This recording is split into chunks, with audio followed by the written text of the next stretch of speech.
everyone, welcome to the Northland Artists Conversation. My name is Mark Kelly. I am your host, your guide, your Sherpa, as we discover some of the amazing talent in Northland, and also we talk with some artists that come into Northland as well, because that's just as important. We want to capture those people, find out who they are, where they come from, why they're in the region, and what they've got to say. We've had some amazing artists come in, but for me, this podcast is one of the best ones, and I'll explain why. I'm going to go to my camera now. Today's guest is singer Jon Toogood. Now, Jon Toogood is from the band Shihad, who have been going for 30 years, or 30 plus years. He's also one of the musicians in the band The All Adults, and he has played a couple of shows up north, road testing his new songs that he's got coming out for a solo album in October 2024. He played some of those songs at a show last night when this was recorded, and they were absolutely amazing. It was great. We didn't really sit down and talk a lot about, kind of the traditional formula that we have with the Northland Artists Conversation, but again, I think that's why what we do is so exciting, because we never know where it's going to go, and this was one of those amazing podcasts. Jon is just such a nice guy. He was so giving of his time to take a couple of hours out of his day, just come in and sit down with us. So it's really cool. You can hear all of this on our socials by going to Facebook, Instagram, and YouTube for the visuals, Northland Artists Conversation, and for the audio, it'll be Spotify, Apple Podcasts, and Google Podcasts. I don't even know if that's still going, but YouTube are going to be taking over Google Podcasts as well. We'll update those logos and images there as well. So check it out. Get amongst it. Have a look. This is one of the top podcasts we've ever done. For me, it's meeting someone that I'd always looked up to as well. Sometimes they say, don't meet your heroes. I say, just give it a shot. They're the nicest people in the world. Let's sit down and have a conversation with Jon Toogood.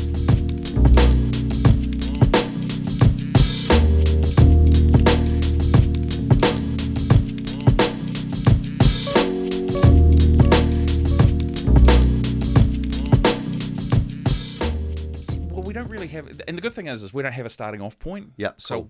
We were just talking, we'll just carry on. So, yeah, cool.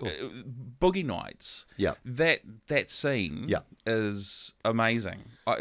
Cinematic. The scene with Melina. Yeah. It's, I just remember seeing it at a movie theatre, and I'd never seen a scene that tense and that portrayed the whole too much cocaine sort of vibe so well.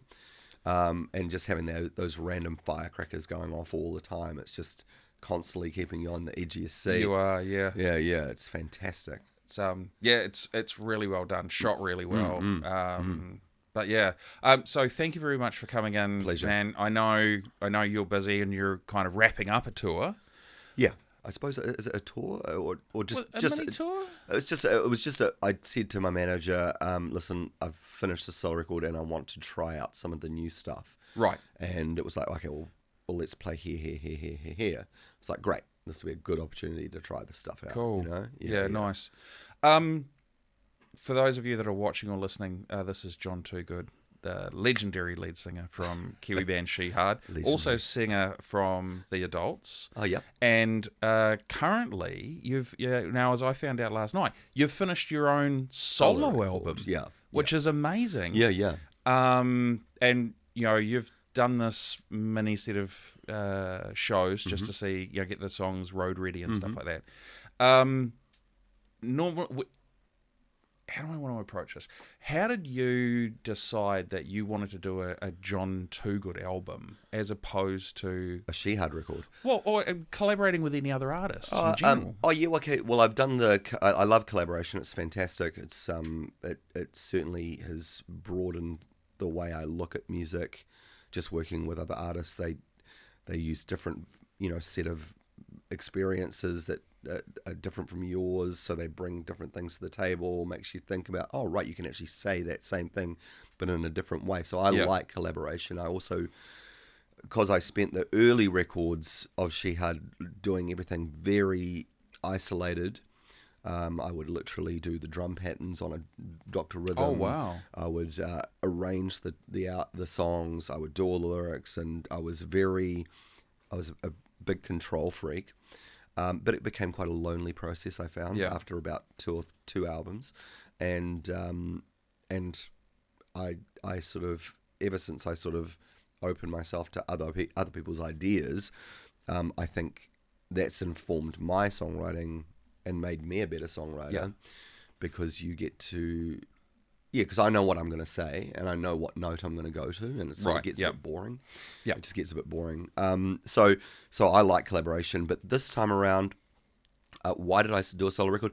We'd just done Old Gods, great album, which is it's definitely one of my favorite Shihad records, which is pretty weird to say at the age of 52. And given your extensive catalogue as well. Totally. But it's a very focused record. Shihad's career, I can sort of, I know when it's a good album, a good record, when I don't give a fuck about what people think about it, And that's literally, obviously I'm an artist, so it'd be good to, we all like being praised, or we all like, people going, hey, I buzzed out on that thing. It's great. It feels good. But our best records have been the ones where we feel good, and we're not second guessing ourselves, and we have that feeling after we make it, which is like, if this goes or it doesn't go, it doesn't fucking matter, because this is what we wanted to say. So Old Gods was like that. I think Five Eyes was like that as well. So the last two Shihad records, pretty good late era for a band, a couple of albums, You guys stormed back with Five Eyes. That came back with a new focus, and like almost like you'd revisited some of the early anger that you had in the early records as well. Which was great. we just toured around Australia and New Zealand with Black Sabbath, and because we were supporting them, we looked at our back catalogue and went for a real riff heavy material, and enjoyed the fuck out of it. And also watching those guys reminded me of why I fucking loved rock music when I was a kid, and so I think that was just the timing aspect. It was like, okay, well, let's write riffs, and so Five Eyes was that. And then also getting back together with Jazz Common, I think he was the perfect guy for that, because he really pushed us. Definitely. And so that was really good. We needed that after doing a couple of self-produced records where when you're producing yourself, it's like you're wearing too many hats, I think, Because you had Ignite, and before that was... Beautiful Machine? Beautiful Machine. Yeah, so, I mean, we did use an engineer on Beautiful Machine, but still we were mainly the producers. Right, yeah. And then Ignite, that was all us. And I just think it meant that Tom's got his producer hat on and his drummer's hat on, so it's not... He's a great drummer and he's a great producer, but it's too hard to do both things at once, I think. Can you have 100% focus on both tasks, or are you doing like 65% of it? Yeah, I don't think you can. So it was great to have a producer again, just drilling us and being... And he was like, basically, because he'd been working with orchestras, he was just grilling us like a quartet, basically. Just play it again, play it again, play it again, play it again, play it again, and until you just turn into a machine. Yeah. And it was like completely just sweat dripping, and it meant that by the time we went to York Street Studios to record it, we were on fire. Yeah. So that was great. And he would sit there and conduct us while we were playing, which is great. It's really good, because it's sort of like,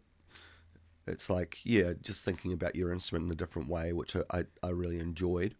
And then I made the Hadja record, I think the adults record in between that, which is completely different kettle of fish, working with traditional female Sudanese artists in Khartoum, Sudan, and then mixing it with contemporary female New Zealand artists. Yeah. And to see what the universal themes were between those things. I did a master's at Massey University based on that. Really? So I got a Master of Fine Arts. That was my master's. Hey, man, congratulations. So that was That's bizarre. wicked. Yeah, it's crazy, but that was the opportunity I had. So I wanted to do that mental exercise. I wanted to be pushed. And so it made me do a deep dive into the history of Sudan. My wife's Sudanese, so it gave me a better understanding of her background and her culture, as well as it was just good to be pushed mentally, because I went, like all my family, I went straight from sixth form into a job. For me, it was working in a record store. The idea of going to university was never even on the cards. My parents are both working class Londoners that came over in the 50s, and you go to high school and then you start paying rent. You know? So and that's totally cool. I like that, but it was really good to know that I could do that just for myself, you know, like, right, I can actually write academic English. Is just a different form of English, and it's still, you can still explain things clearly, you know. So that was cool. And then, oh gods, and then basically COVID comes along. Yeah. And then it kicks my ass in a lot of ways. One is I lose 9 months work in the space of 2 days. All our plans are cancelled. Yeah. And then my mum, who had a long, had been long sick with Parkinson's disease, her health started to deteriorate, and she's in Wellington. I'm in Melbourne. Melbourne had the longest lockdowns in the Western world. Yeah, they were huge. And I'm for a year plus. So basically, so during the middle of that, she passes away. I have to say goodbye on a phone because I'm in lockdown in Melbourne. She's in lockdown in Wellington. And unfortunately for her, I'm the youngest of three, and I'm mummy's boy, right? So she was the one that when Dad passed away, she always relied on me and my wife, Dana. And so she hung on for, I think it was about 12 days and just wouldn't let go. And my sister and brother, who are both older than me, were there by her side the whole time. And in the end, they called me and said, "John, you're going to have to tell her to go." Wow. You know? And I had to do that while my sister's holding a phone up to her face. Yeah. And say, you've done a great job. You can let go now. We're going to be fine. And so that was pretty fucking traumatic, right? Oh, yeah. Following on from that, my brother-in-law, my sister's husband, who's basically been an older brother to me since I was 13 years old, gets a really aggressive form of cancer that basically runs through his whole body. Jesus. Wow. And this is after we get our lockdown and we move back to New Zealand. Yeah. So I basically help my sister out. No, in fact, he gets an aggressive form of cancer and I was on tour here, still living in Melbourne, on tour here, and the Omicron outbreak happened. One. Yeah, wow. And I got stuck in Wellington, away from my wife and 2 children, who were in lockdown in Melbourne for 3.5 months. And luckily, I was at my sister's house when my brother-in-law was diagnosed with this. And so I basically ended up helping my sister out because I was sort of stuck in her apartment in Wellington. And then we were just basically nursing him, and not being able to tell my wife when I could come home because no flights running between the 2 countries. Then, so that was brutal because I watched him just fade away to nothing in front of my eyes. And then, so we decided, my wife was going mad looking after 2 kids and not being able to get any help in lockdown.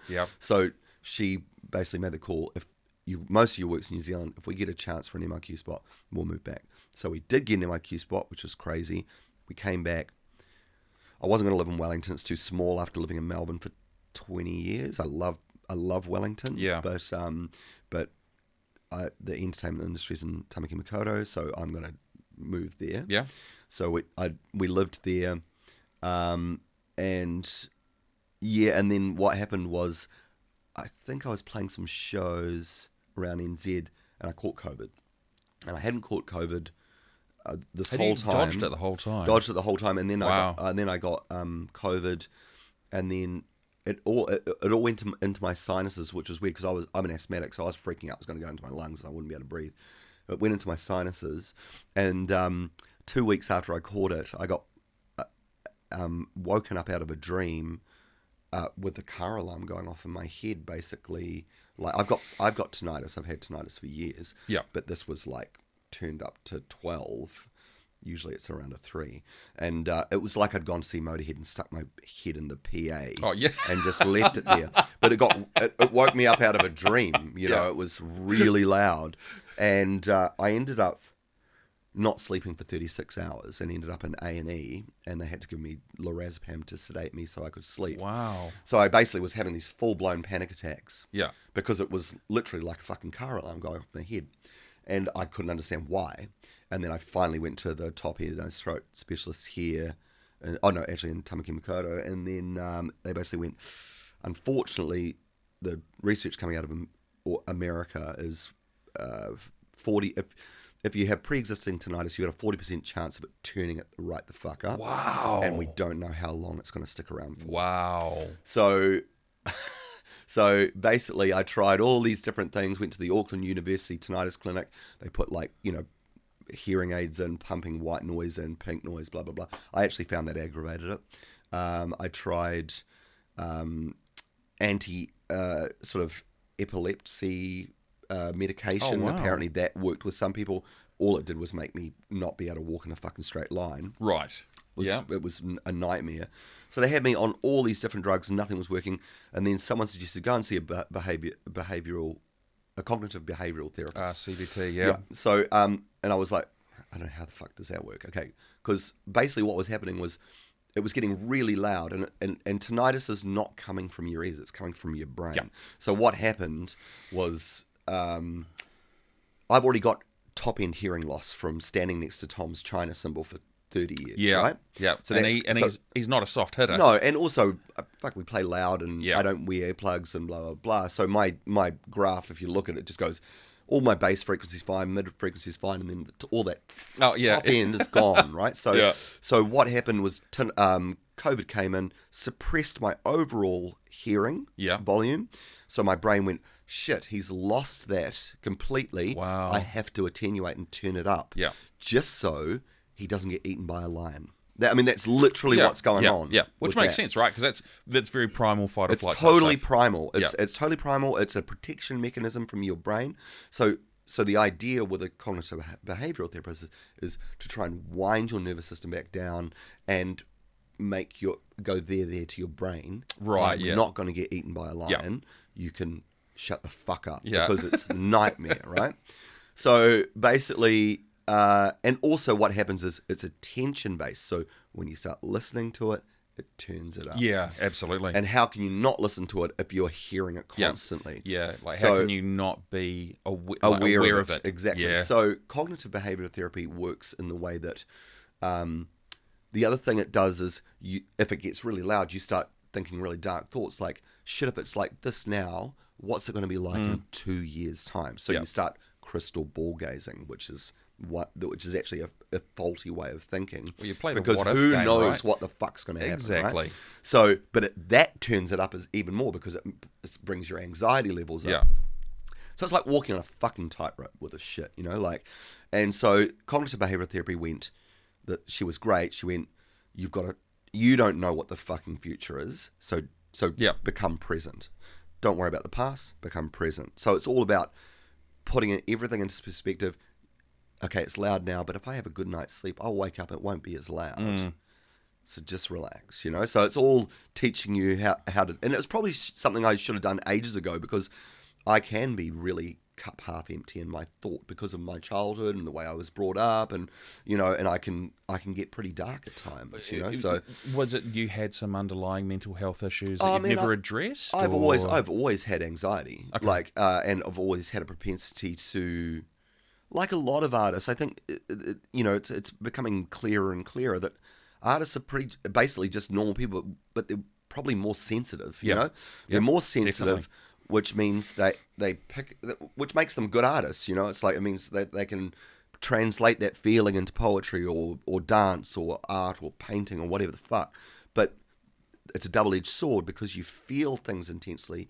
When you're sad, you're really sad. When you're angry, you're fucking angry. When you're happy, you're ecstatic. Yeah. There's no middle ground. It's very bipolar. There's no middle ground. So therefore, it's great when you're up, but fuck, it's bad when you're down. Massive lows, it really hurts, and so I'm like that. But I think I'd probably put myself on a whole as a pretty high functioning person with that thing, because I've still managed to weather fucking 33 years in the music industry, telling me having shit reviews or whatever the fuck. I've still gone. I mean, it hurts, but I've still gone. Fuck you, I'm better than that. So you've got to be pretty resilient. Yeah, and you're going to be in a pretty unique position as well, because a lot. So on the podcast, we've had a lot of different artists from a wide range of creative expressions, and I'd say 80% of them to 85% would probably openly acknowledge mental health challenges. Without a doubt. 100%. Without a doubt. But because you're an international artist performing at that very high level, for you that must just be ramped up. It can be quite brutal, but luckily I had a really good support network around me. Like from the word go, I've got people like Tom Larkin on drums, who's also he's a very pragmatic, feet well rooted to the ground sort of guy. He's still sensitive because he's an artist, but he's way more practical and pragmatic than I am. Can put things into perspective better, and can also interface with the world of commerce much better than I can as well. Right. So he can always understand. He can translate that to me. I can translate. He can translate my artistic vision to people who think about money. Yeah. So that's always been really handy. Very strong, supportive family. Very, very normal upbringing, I should imagine. I mean, just when I say normal, very loving and very stable. Yeah, right. So I always had that feeling of being able to fall back on my parents. Nice. No matter how fucking far off the deep end I went, they were always accepting of me. So that was really good.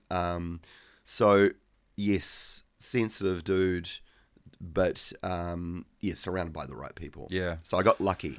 I got lucky. A lot of people don't get lucky in this thing. I mean, even down to just not having people that don't care about your mental health in this industry is really dangerous for artists, because it's like, I think I read a statistic last year that I think we have the music industry has a higher mortality rate than the armed services.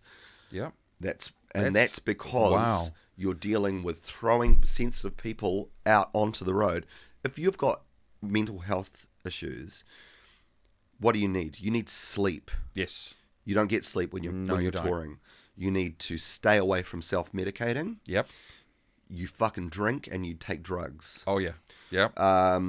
You need nutrition. You need nutrition. You need to be around nature. Yep. And all these things don't happen when you're on the road. No. Not at all. So you're basically throwing this sort of person into the worst possible scenario, and then I think there's definitely become more of an awareness of what that does to sensitive people, and that it's actually so. I think that the idea is shifting around management and booking agents and record companies, where they're going, right, we could use them all up until they either kill themselves or they're burnt out. Yep. Or we could take them off the road for a little bit, let them recuperate, and then we get a second album. Yeah. And then we get a third album. And in the long run, maybe we don't have the big spikes of cash, but we we keep them safe, and we get an ongoing stream of income. Yeah. Even from a business perspective, it actually makes sense to look after an artist. So that's all changing, because when we were coming up, that was not how it was. Yeah. Andrew is part of a hip hop collective called OBC. They're Northland based. Oh, yep. I used to be a singer of a metal band and toured New Zealand. Yep. So I think we can probably both attest to how hard it is. But I mean, from when we were doing it versus when you did it, when you were starting, fundamentally very different. Yeah, things. very different. I mean, you just got, it was basically the attitude was like, oh, fuck, just count your lucky stars. I'd let you go, oh, I'm really tired. I don't know if I could do this. It's like, just count your lucky stars. You've got that opportunity. Yeah. Yeah. So it was like, okay, I'll suck it up. Yeah. Be grateful for anything. Yeah, man. So I've definitely got a history of, yeah. Yeah. I think like most songwriters probably like that. Anyway, that was the COVID period was fucking tough for me. It was like we'd made a great record with Shihad, but lost my mum, couldn't say goodbye to her in person, couldn't hold her hand for the last time. That fucking hurt. Yeah. Lost my brother-in-law. Had this fucking long COVID thing where it was I need my ears to work. Yeah. Yeah. And it was frighteningly loud, and I was having full-blown panic attacks. And anyway, the cognitive behavioral therapist, getting back to her, said, what you really need to do is to meditate. But unfortunately with tinnitus, that's probably the worst thing you want to do. 'Cause you don't want to be in a quiet place. No. And so what's another form of mindfulness? Play your guitar. Yeah. So I started playing my guitar. And that's where the solo record came from. And it was playing gentle guitar, playing acoustic guitar, which is the instrument I started on when I was a kid, which I've ended up falling back on because it's a band in a box, man. Mm-hmm. It's literally the bass notes, the rhythm, the top notes, it's everything. But I had all these things that I needed to sort out. What did losing my mum mean to me? Yeah. What did not being there made me feel like? What did these full-blown panic attacks, having those dark thoughts of not being here, you know, like when I've got 2 young children and stuff like that. I had to work through that, and that was my way through the tunnel. And that's why I think it's probably the best group of songs I've written ever, because it's real and it is relevant to me, and it's up to date, and it's personal. Because in Shihad, it's a big noise, right? Yeah. So you tend, when I'm writing lyrics, I tend to write in grand scale. Yes. It's always political landscapes, sing-along choruses. Yeah, but thematically, Yep. it's bigger themes. It's like the world. Where do we fit in with that? Blah blah. This injustice here. Talking about lots of people. This one I was talking about my experience. Yeah. So that made it much different. And I've never really done that. I've done it in smattering bits in Shihad when the time was right or the music was right. But this time around it was like, right, I've got nothing to hide behind. Guitar, vocal, go. So yeah, makes you write good. Yeah.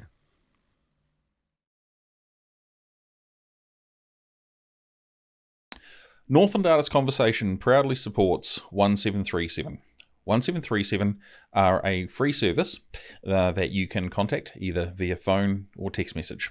They're available 24 hours a day, 7 days a week. On their website, 1737.org.nz, they say, are you feeling stressed or just need to talk to someone? Are you feeling down or a bit overwhelmed? Do you know someone who is feeling out of sorts? Whatever it is, they're there for you. Free call or free text, anytime, 24 hours a day. And you'll get to talk with a trained counsellor or talk with a peer support worker. Their service is completely free. They offer brief one-on-one counselling support sessions for those people that need it a little bit more than normal.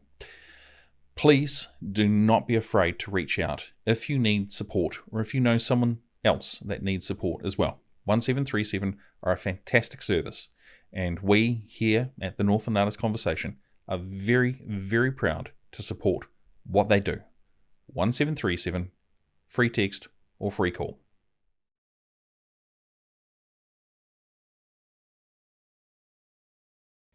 Having been at the show last night, and it was cool, it was so fun, and it was, for me, it was a very interesting to see. You didn't pander. There was no, this is going to be Jon Toogood, I'm going to do all the hits. It was, this is Jon Toogood, this is time for me to express myself. Yeah, totally. And you did your songs straight out of the gate, and here we go. this is the instant gratification part. They were fucking amazing. Oh, wicked. They were so good. And to hear them in context with the rest of the material as well.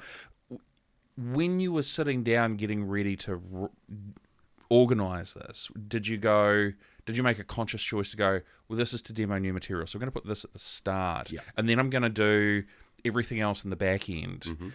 And then where did you pick from the cover songs? What made you select like those to create the dynamic of the evening? Well, so I don't write set lists anymore. So what I do is I have a big bank of songs in my head now. Yeah. Yes, I always play the new stuff at the front because that's when you've got people's attention at the most. And they're the least drunk. Exactly. They're the least drunk and they're more attentive. Yeah. So then you've got your attention, you can explain what the songs are. I take my time to tell the story. Yeah, definitely. Which always helps, I think. At least people, whether they like the song or not, at least they can understand where I'm coming from. Gives context. Yeah, it gives context. Yeah, which is great. So it's such a pleasure doing these shows for me because in Shihad, it's more like a Broadway show. Yeah, it's a big production. It's not just about me. It's about the audience and how the crowd's moving. As well. So I become almost like a master of ceremonies. Yes, so. Which I love doing. Yeah. I fucking love it. Like I'm a shameless. First show I ever saw was Kiss at Athletic Park. So I like the big arena rock thing. And I like seeing crowds of people dance together. I love that shit. But there's also this other part of me, which is a music fan and a songwriter. And in these shows, I get to talk to humans. Yeah. And I get to look at each person who's in the room and basically have that conversation. Yeah. And so I don't get that opportunity in Shihad because I'm going, jump motherfuckers. Yep. Here we go. Yep. And it's going song, song, song because we're right into the whole idea of the Ramones. Yeah. Song, and no breaks. Yeah, and I think if I was to think of a reference point, the Altea Square concert that was part of Love Is the New Hate. Yeah, there's a bonus disc. I think if anyone wants to get a sense of how you guys work with the crowd and how you command the crowd, I think that's a really good reference point for people. If they go, what does he mean? Find that because I think that's just peak. Yeah, it was pretty. Yeah, we're pretty focused in that show for sure. I mean, it's just it's a big sound, so it demands, and it's a big audience, so it demands a different way of approaching it. Yeah, these things are more like I don't give a fuck if it's 20 people in a room or 50 people or 100 or 150 or 200, but it's more personal. I'm telling my story, and I'm going to be having a conversation with the audience. Yeah. And so when it comes to the other stuff, like I don't usually play two Neil Young songs. Yeah. But I just felt like, oh, fuck, I want to play Neil Young. Yeah. And that's cool because it's like I've got enough songs in my head now where I can actually do that and change it up.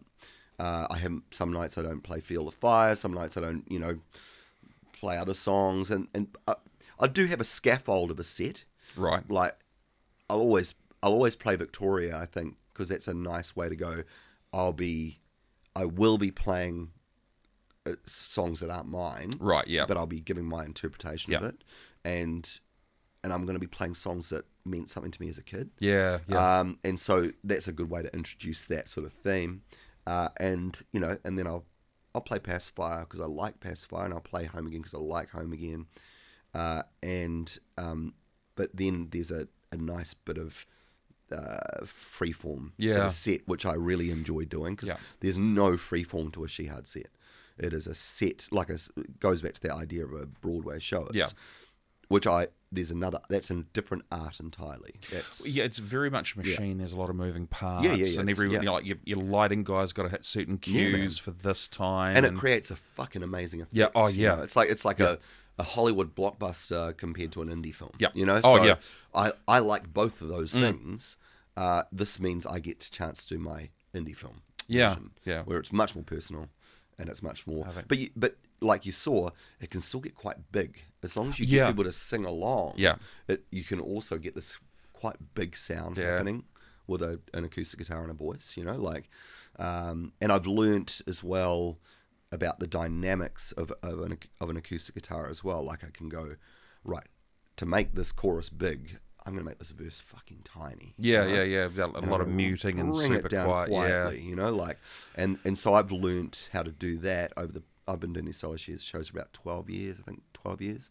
And when I first started, it was freaky because I was like, shit, I've got nothing to hide behind here. Oh, yeah. But because of that, it was thrilling. Yeah. It was like, yay. It reminded me of Shihad's first gigs in Clarendon Tavern and Taranaki Street in Wellington. You know? It was like, I don't know how this goes. You know? So it's exciting. So these shows are a bit more like that. And also giving myself the space to talk and maybe say something stupid or just fucking talk to people, you know, like we're having a conversation now, but Absolutely. like obviously I'm still sitting on a stage and I've got a PA, but it is more like I give myself permission to not be perfect. Yep. And I really like that, you know, like. Yeah, it was interesting. One of the songs last night, you know, you don't think you were happy with the tuning, for example. Yeah, for sure. And it was like, nope, got to do that again. Yep, totally. Absolutely. But that's what makes those shows personable. Yeah. And unique one-off experiences. Exactly. You know, I mean, I think the best concert I've ever been to is you guys at the Power Station. Mm-hmm. The Fish album had come out. Awesome. Yep. That's cool. And that was a tough time for our band. Oh. Yeah, because we went from selling out 2 nights at the Power Station to maybe 1 because everyone was used to us doing really heavy music. And then all of a sudden it was like Killjoy to rock. Yeah, Killjoy to rock and pop. Yeah. You know? And it was like we lost a lot of heavy metal fans at that point. It has since gone on to be a standard rock album for in the New Zealand canon. But at the time, it was our first album that we released where we got shitty reviews, and it was the first album that our big metal contingent went, what the fuck is this? You know, like, and I'm glad in retrospect we did it because that meant that it gave us so many more roads to get out further on in our career. Yeah. You know? You've got to be prepared to fuck people off. Oh, yeah. Because definitely. If you're going to keep... I mean, or you go the AC/DC route and go, I've got no problem Here's making the same album for 24. Yeah. You know, for 24 times. Yeah. But they don't pretend it's anything other than that. Yeah. And they're cool with that. Yeah. But we weren't. You know, we weren't cool with that. So, I'm glad we did do that, and we've done that a few times in our career. And I think it just means that we can move, you know. Like, well, it gives you guys the opportunity to kind of breathe and grow. You can expand and contract as needed. Where the I guess where the band is at the time, because essentially you're an organism. Absolutely. Yeah. And we're all listening to different things. Yeah, you've got different influences at different point in times. Mm. So that Power Station, and there's one particular riff from one particular song that to this day I still stand by. This is quite possibly the greatest riff I've ever heard. It is Screw Top, which I yelled out at you last night. And I did it. Yep, which was excellent. It was like, I want to do it. And I was like, oh, he's going to do it. And then he went like, nah. And I was like, oh, fuck. Yeah, not an acoustic guitar. Oh, tease. Not without a drummer. Not without a drummer. You need a drummer. It's the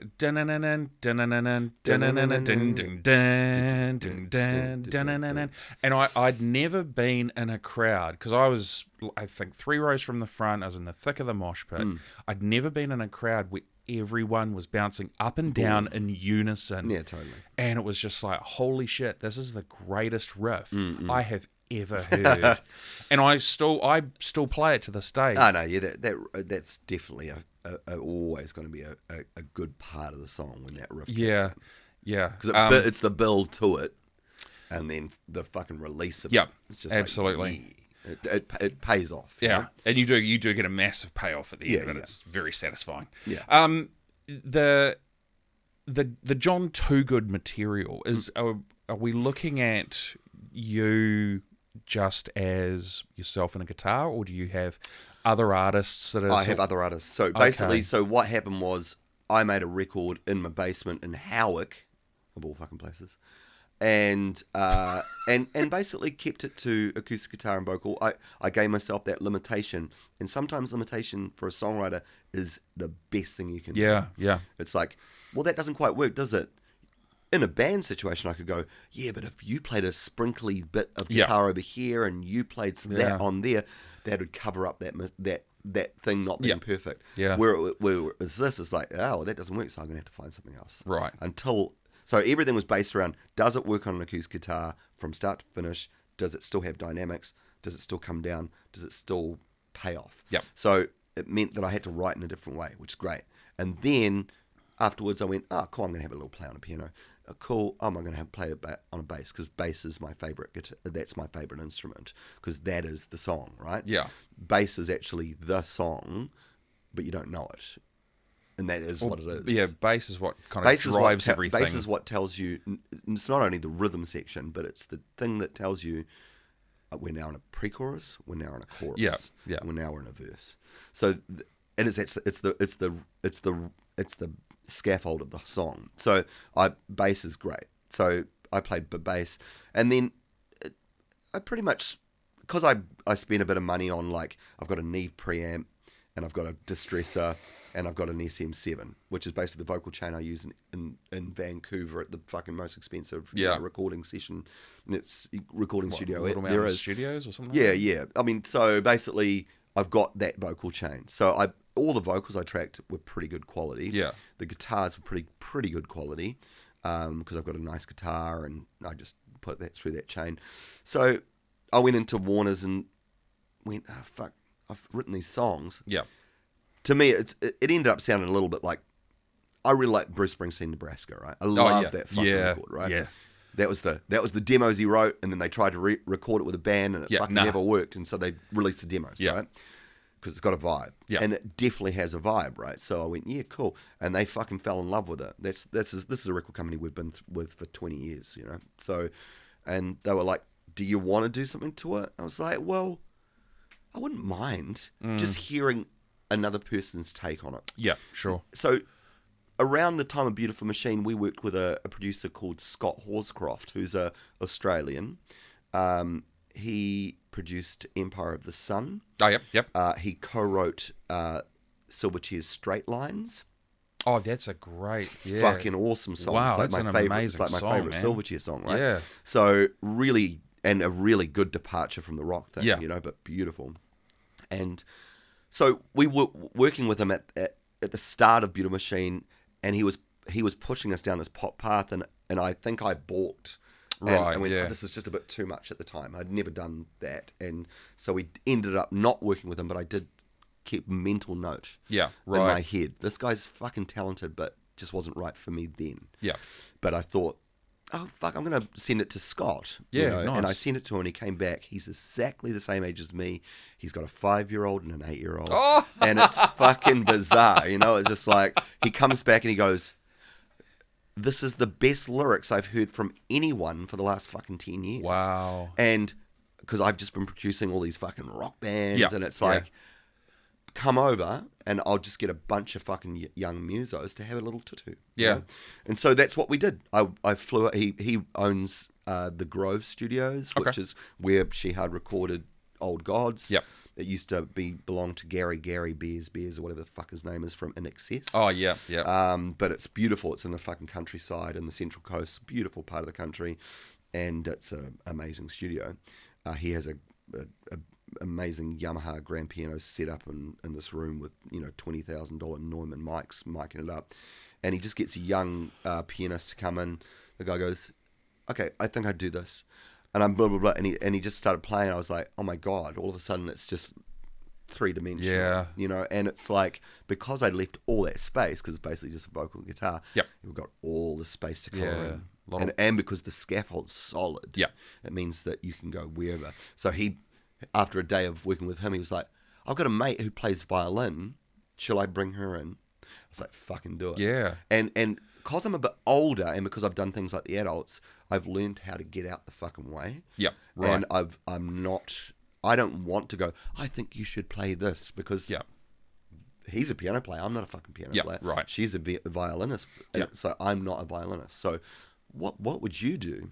It's great. So I sit back and just watch them just paint over this painting that I've already done, and I just went, this is fucking amazing, Is it a bit of the letting go of the control?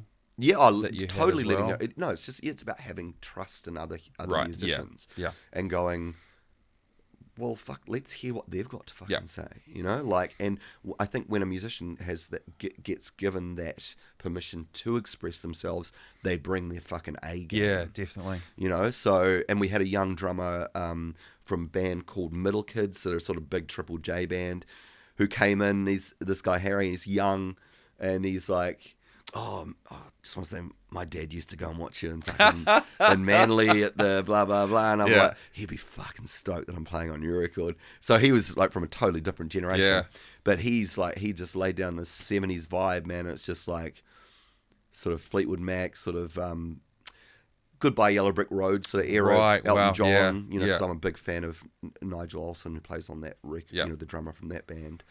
And I just went, that's the vibe. And he was like, fucking sweet. Boom. And it just sounds great. Sounds great. What can listeners kind of expect? Because it's not going to be big, bombastic. No, but it is quite big, though. It's weird. It's like we ended up, I'm beginning the mixes of going back going, well, that's not where it started out. It actually sounds quite fucking big. Yeah. But it's big in a different way. It's not big distorted guitars big. It's not big room drummy sound big. It's big in melody and lyric. Yeah. And it's quite insane how it's turned out to me, because I'm like, it's amazing what a grand piano fucking recorded in a beautiful room. Oh yeah, God. And you've given it space. It's like, fuck, that's huge. Yeah. It's big in a different way. It's big in a 52-year-old dude way. Yeah. I can't explain it any better than that. Big as a man who's lived through some shit. Yeah. And I wouldn't have been able to write that shit when I was younger. Yeah. And if I hadn't gone through that shit, I just wouldn't have had that thing to draw on, So, yeah, I can't wait for people to hear it. And hopefully, I mean, for me, it's just, I need to write music to go there. It's actually okay. Yeah. And I hope that's the feeling it gives other people, because this world, as we were talking about off camera before, yes, is fucking crazy, man. At the moment, it's bonkers. And I think I've kept it as human as possible, because I think that's what's needed at the moment. Well, that's what I need. Yeah, I need to hear humans at the moment. I don't need to hear a big fake thing. Yeah, the world is a fucking disaster, and I need to go, because I'm. The thing is, like, okay, so I did an interview on Hosking, and Hosking, for some reason, even though our politics are like polar opposites, he likes me, right? And he's always liked me, and he's always been done really respectful interviews of me, even though I'm like online going, fucking asshole. This guy, what the fuck? Landlords don't need any more fucking money, Jesus. And anyway, he asked me last time, still angry, John? And I'm like, yeah, I'm still angry. But I thought about it, and it's like, I'm still angry because fundamentally I like humans. Yeah. That's why I'm angry. Yeah. I'm not angry because I don't like humans. I'm angry because I like humans, and I'm aware of how awesome they can be. Yeah. When given the opportunity. And so when I see them not living up to that. Yep. And doing fucking awful things to other people, and being selfish and greedy and exploiting the weaker. Yeah. It fucking makes my blood boil. So I think now more than ever, with us all being stuck on our phones and all being, horrified by what's going on, I think people are going to be, they just need to fucking know that there are other humans out there are hurting too. That's pretty much it. It's a very interesting time. Yeah, man. And I think that's putting it politely as well. Yeah, totally. I think as a civilization, this is the most divided we've ever been. Yep. There's you either have extreme right extreme left, Yep. and there's not a lot of middle. And neither wants to budge to sort of make that first move to work towards harmony. And also, ultimately, if you're living in big groups of people, all the answers are in the fucking middle. Yeah. Because it's all about compromise. Yep, absolutely. To live with people of different beliefs and different, ways of being. And you've got to compromise. You do. But unfortunately, the sort of right's been co-opted by this sort of it's almost turned into this weird sort of, it's just like a culture warrior bullshit, right? Yeah. And then the left can get so hardcore radical that even if some of their ideas are good, it becomes across as quite frightening to someone in the center, right? So, but all the ideas, especially as I get older, all the if you're living in big groups, cities, countries, blah blah blah, all the good ideas, all the best ideas for the most amount of people are in the center. They have to be, yeah. And unfortunately, social media is making it go like that, and the center's falling away, which is why we feel like our whole civilization's crumbling. Yeah. Because, but if you talk to people face to face, oh, you're reasonable. Yeah. Yeah. And it's like, and that's, you can't fucking win an argument online. No. You can't affect someone's heart online. No. You can only change people slowly. Yeah. And you can only do that by appealing to your common humanity. Yeah. And you can only do that face to face. Yeah. Unfortunately, that takes time. And we're living in a world where we want instant now, change now. Yeah. Doesn't happen like that. No. It doesn't work like that. Not for large groups of people. Yeah. If we were still living in tribes of 12 people and hunters and gatherers, you could stand on a rock and go, I reckon this, and this is why. Yep. But we don't. We live in huge groups of people, and we need to bring if you've got an idea that you believe in, you need to bring them along. Mm-hmm. You need to be able to talk to them. Yep. You know? So we're not living in that age at the moment, unfortunately. Meanwhile, we've got climate change hanging over our heads. Yep. We've got war coming. Mm-hmm. We've got so ecological disaster, rising inequality. Yep. Which is a fucking major issue for for society holding together. Yes. Because if it becomes too divided, the pitchforks are coming out. Yeah. And that's not going to be good for anybody. Yeah, no, overthrowing of governments and stuff like that. Yeah, so it's like, it's not but I still have faith in humanity. I was just about to say, do you see hope for humanity? Absolutely, I have faith in humanity. But I just think there are fundamental sort of scaffolding issues with the Western society, because it's based on on stealing other people's shit, which we have to address. Yep. We have to address if we want to move forward as a group of humans, and that is being able to accept culpability and the fact that although we may not have been the people who've stolen it, we need to go. We live with the opportunities provided by that original injustice. Then we can move forward. But there's a whole lot of people going, fuck that, I'm not going to fucking live. It was New Zealand when I was growing up, and it's like, oh, for fuck's sake, I'll just die already so we can fucking move on, Because it's just bullshit. Yeah. It's bullshit. People were here before we got here, and we took their shit. Yep. So we need to fucking make that right. And people will be here by the time we're gone as well. Yeah, yeah. It's circular. We need to make it right. Yeah. So, but it'll help. If you're Pakeha, it'll make you sleep better at night to fucking own up to that shit and to help out in any way you can. Yeah. It means that we can move together. Yep. Because if you don't accept that, you're still thinking that you're probably a little bit above these people. Yeah. And that shit doesn't fly in 2024. No.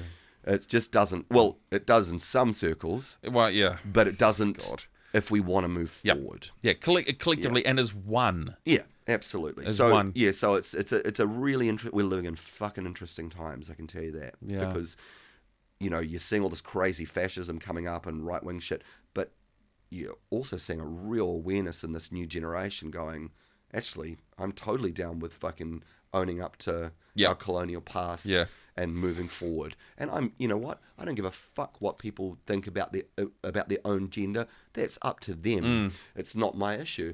And shit like that. There's a whole new generation going, yeah, I don't see a fucking problem with that. Yeah. And they're the fucking future, and hopefully they get their shit together, and you can't have them. You just can't have them going way far out. Yeah, well, you just need to bring them back a little bit. Yeah, well, I just think, but the further right that goes, it's like so the scales get balanced out in a really weird way. Yeah, I mean, yeah. I mean, obviously, communism was a fucking disaster in the end. Yep. And you don't want to be going down that route. No. But I got to say, fucking free market capitalism's not working out so good either. Well, yep. It's working out good for about 2% of the population of the planet. Yeah. It's worked out well for really a little bit of the time. Yeah. But for the rest of us, not so much. No. And so that's not working either. So No. we need to have to we have to put our thinking caps on and come up with something that's far more equitable. Yeah. What is the next steps for Jon Toogood, the artist? Because you've had an exhaustive career, 30 plus years, had some incredible highs and incredible lows. For sure. And where does Jon Toogood, I don't mean Shihad Jon Toogood, I mean Jon Toogood, the artist. So first album comes out. Yes. I'd definitely be I'm going to go to Europe, I'm going to go to Australia and NZ. And then I'm already writing for another record, which is cool. Holy shit. But I probably approach that differently because I've got some stuff that I wouldn't mind trying out with a band, like just different musicians, which would be choice. That'd be cool. Man, that's wicked. And on top of that, I mean, I still love fucking playing in Shihad. Yeah. I love it. It's a big sound, and it's like sort of like riding a dragon, like I quite like that thrill. So that's definitely more of that in the future, I reckon. Yeah, nice. Yeah. But I think this year and probably into the start of next year will be all about the solo record. Yeah. Which I'm looking forward to. Having seen the reception last night, yeah, I think there's a lot of people that are going to be looking forward to it. Yeah. And as a long-time fan of Shihad, seeing this side of you last night for me was very eye-opening but very satisfying. Oh, cool, man. Because it was like, okay, cool. It doesn't always have to be dialed up to 11. No. Spinal Tap reference. True. But, and as an artist, you get to show a softer side, a more personal side. And I think that's what I, as an audience member, having that is amazing. Oh, cool, man. One of the coolest concerts I saw, but purely by accident, Breaks Co-op did a tour after they did The Sound Inside. Oh, yeah. And they had Golden Horse supporting them. Oh, wicked. I was living in Gisborne, and they played at Gisborne. And what Breaks Co-op did is they just got a whole bunch of rugs with like shitty rundown chairs and lamps like you'd be in a dingy flat, and they played the most electrifying set I'd ever heard. Wicked. And I felt like they were playing it in my house. Awesome. Because it was like, I've lived in that flat. So to see you out doing this is like, okay, cool. Are we experiencing the personal, intimate side of Jon Toogood that we've never really seen before? Yeah, it's interesting. It's like I just needed to communicate the shit. Yeah, I just needed to share that music, because that's where my head's at, like, and I'll be playing these songs at home by myself anyway. I don't give a fuck, but there's something magical that happens with that energy exchange between humans and other humans and music, and because everyone can interpret a bit of art differently and get something else out of it, and all of a sudden becomes three-dimensional and real. You know? So I love live. I've always loved live. Live is the moment where it's like, I suppose it goes back to that mental health issue thing. It's like, it's a way of doing mindfulness meditation without having to learn how to meditate. Yeah. It's like, that's why I was attracted to it in the first place, because when I'm playing those songs, I can't be thinking about paying the bills. I can't be thinking about, that dumb joke I told, which makes my skin crawl. I've got to be here. Yeah. I've got to be right here in that moment. And when you're in that moment, it sort of makes everyone else in that moment, and it's like, that's the best thing about live music. And I think it's a positive thing that humans could do together, you know. And it's like, because it's, you know, there's so many things that humans can do which are destructive, but this is a positive thing, you know. Like, and music has always united people. You know, people may not like movies, they may not like art, but music is kind of one of the fundamentals. Like, you can listen to music from another country and it still affects you. Yeah, man, totally. And I do. Yeah. Last question, and this is as someone who has, you know, enjoyed many years on stage as well.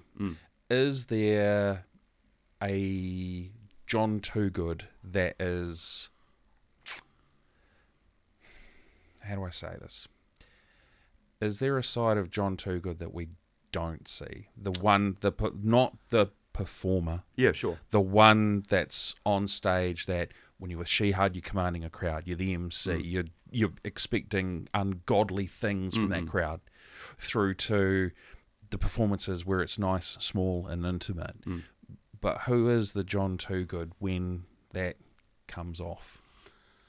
I'm basically spend my life dropping kids off, making lunches, picking kids up from school afterwards, taking them to basketball, taking them swimming. Oh, that's a nice bit of artwork, son. Oh, that's choice. Why don't you try this? I'm just a dad. You're dad. You know, and I'm a husband to a beautiful woman. I'm pretty quiet, man. Like, you know, like I still, and then when all the chores are done, I'll sit in the corner and read my Paul McCartney book that Dom Harvey just got me, which is a book of all his lyrics, and just go, fuck, that's how he wrote that song. What choice, you know? So I'm a music fan. Yeah. And I still am in love with music. But pretty much it's all about the kids. Yeah.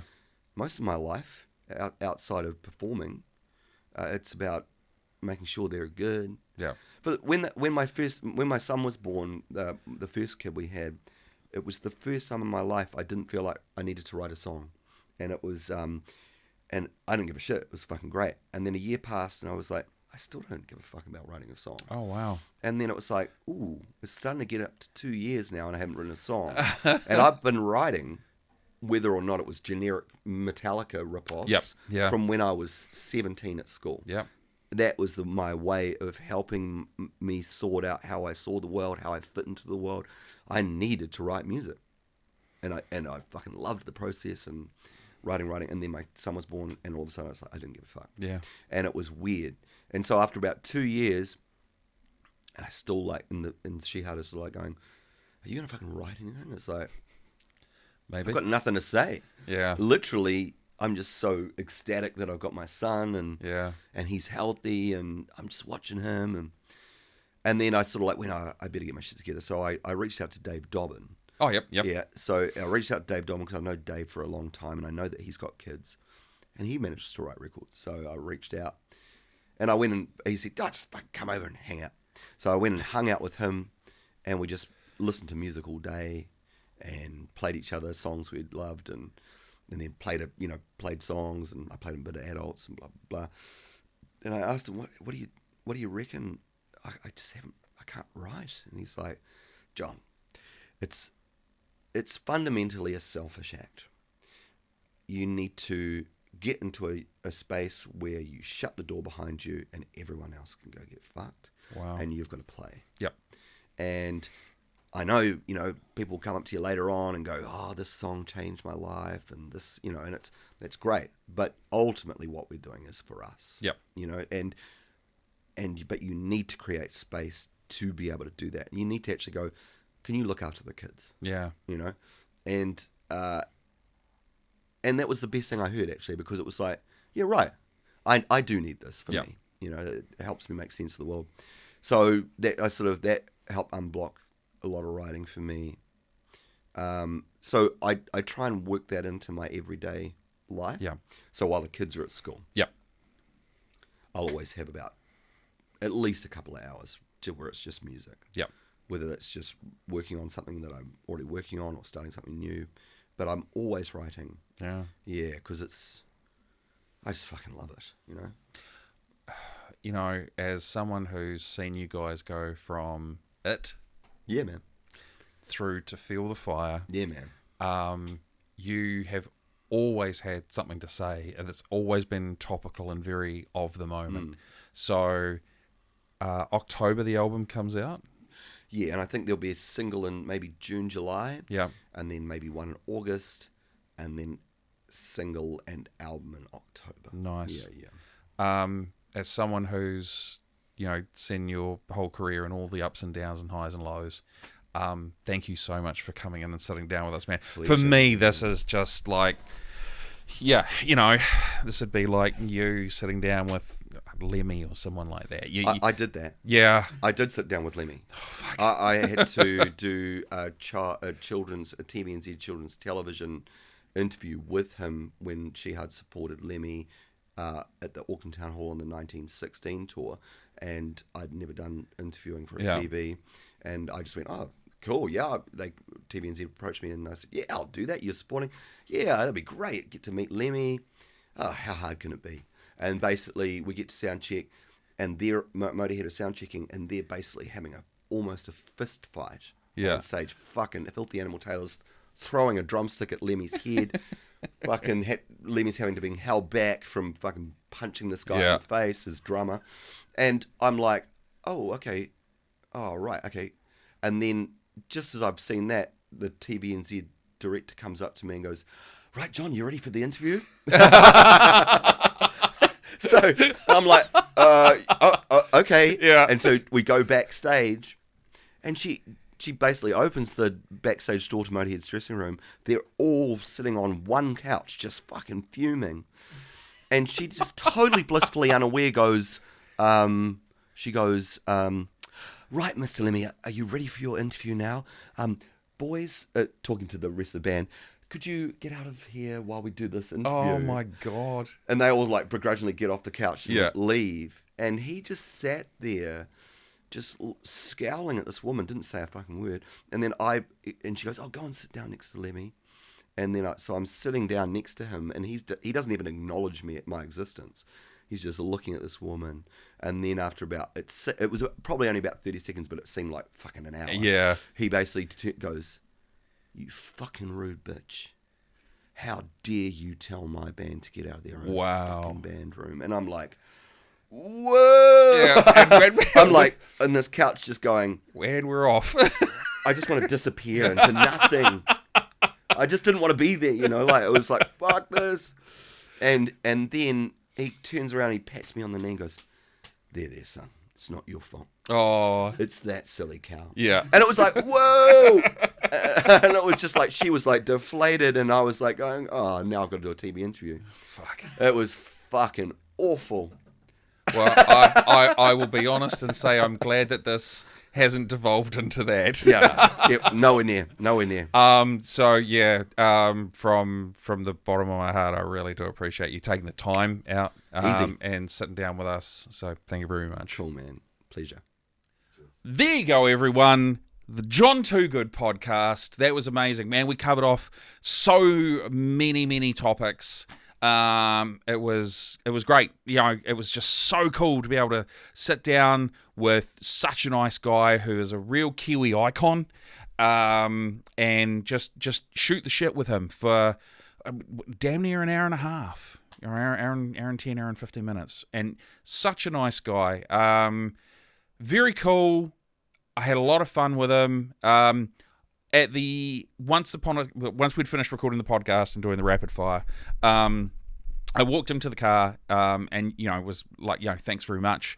And he actually invited me to listen to 3 of the songs off the upcoming album, Last of the Lonely Gods. And I can safely say, as a long-time Shihad fan, those songs are amazing. They're not Shihad tracks at all. They are very much Jon Toogood tracks, and they work beautifully well. They are their own texture and colour and don't detract away from Shihad at all. But I think what is going to come out is going to be amazing. 3 songs I felt incredibly privileged and honoured to hear those. So, John, thank you very, very much. I really do appreciate that, man. It was just the absolute icing on the cake for me. I'm going to go to my camera now.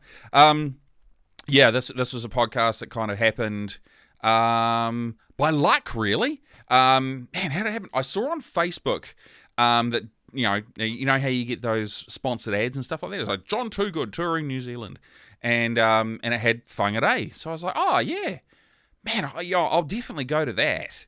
And I bought my ticket, and then I was like, I wonder if he'd be cool and come on the podcast. What's the worst he's going to say? No? Or just not even answer my message. So I flicked him something through message, and he was like, yeah, bro, keen as. And I was like, wait, what? It's so cool. And then we just started messaging backwards and forwards. And he was like, oh, I'm going to have to do it through Zoom, blah, blah, blah, blah, blah. And then caught up with him last night at the show, introduced myself, and he was like, yeah, man, yeah, I'll come to the studio. What time works for you? And I was just like, oh, okay. Wasn't expecting it. And I was like, yeah, bro, 11:30, 12. And he goes, yeah, man, no, that's cool. Yeah, we'll do that. So came in, sat down, and I'm sure if you've got all the way through the podcast, you'll know just what an amazing guy he is. He's super cool. So where can you find out more about our podcast? Well, I'm going to give you some of those places now. For the visuals, you can go to Facebook, YouTube, and Instagram. Sorry, I got that out of whack. Facebook, Instagram, and YouTube. Producer Andrew giving me the dirty look. All Northland Artists Conversation. For the audio, you can find us on Spotify, Apple Podcasts, and I don't know if Google Podcasts is still going to be going. Might be called YouTube Podcast now, or just YouTube. Anyway, you'll be able to find it. Again, that's all Northland Artists Conversation. And if you would love to be a part of what we do, we would love to hear from you. We are going to be able to do podcasts in the studio, but we're also going to be able to do them remotely as well. So if you're in Whangarei, or if you're in any of the Kaipara district, or mid, far north, Kirikiri, Kaikoi, Kaitaia, Paihia, anywhere like that, and you're like, man, I'd love to be involved, but I can't travel to the studio. We are now able to do remote podcasts, and I'm so stoked. The team worked incredibly hard.